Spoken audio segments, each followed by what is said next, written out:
नमस्कार गुप्ता जी, कैसे हो? बहुत दिनों बाद आना हुआ। अच्छा हो आलोक।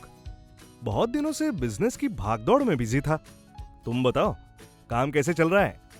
काम तो ठीक चल रहा है। अभी ग्राहक भी रोज बढ़ रहे हैं। आप सुबह सुबह कहाँ से आ रहे हैं? मैं डीसीबी बैंक गया था अपने बिजनेस लोन की किस्त जमा करवाने।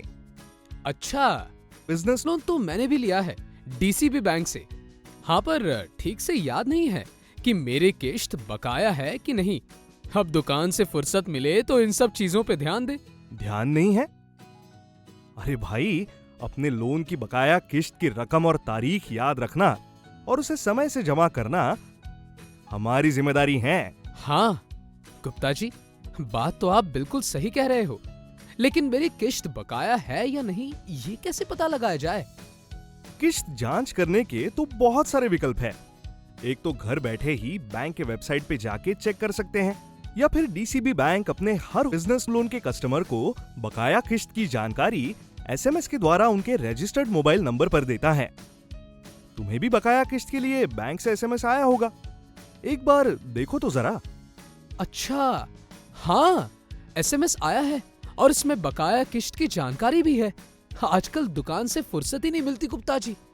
थोड़े दिन बाद जमा करवा दूंगा। थोड़ी सी तो है किश्त की रकम, क्या फर्क पड़ता है? बहुत फर्क पड़ता है आलोक।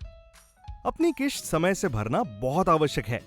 इससे हमारे लोन का रिकॉर्ड अच्छा बना रहेगा और साथ ही हमें डीसीबी बैंक से भविष्य में कोई और लोन जैसे कि होम लोन या गोल्ड लोन इत्यादि लेने में भी आसानी होगी। अगर हम किस्त के भुगतान में देरी करते हैं तो हमारा लोन का रिकॉर्ड खराब हो जाता है, जिससे सिर्फ डीसीबी बैंक में ही नहीं बल्कि किसी भी अन्य बैंक से लोन लेने में भी हमें बहुत मुश्किल होगी। भाई, समय से कर्ज की किस्त चुकाने में ही समझदारी है। सही कह रहे हो गुप्ता जी। आज से मैं ध्यान रखूंगा कि हमेशा अपनी हर किश्त समय पे कटती रहे। मैं अभी डीसीबी बैंक के ब्रांच जाकर अपनी बकाया किश्त की जांच करता हूँ और किश्त जमा करवा देता हूँ। आलोक, अब तुम्हें डीसीबी बैंक की ब्रांच भी जाने की जरूरत नहीं है। तुम कहीं से भी बड़ी आसानी से लोन की किस्त ऑनलाइन जमा करवा सकते हो। तुम चाहो तो अभी दुकान पर बैठे बैठे ही जमा करवा दो। अरे वाह, मतलब कि दुकान भी चलती रहेगी और किश्त भी जमा हो जाएगा। फिर शुभ काम में देरी क्यों भला, मैं भी अभी जमा कर देता हूँ।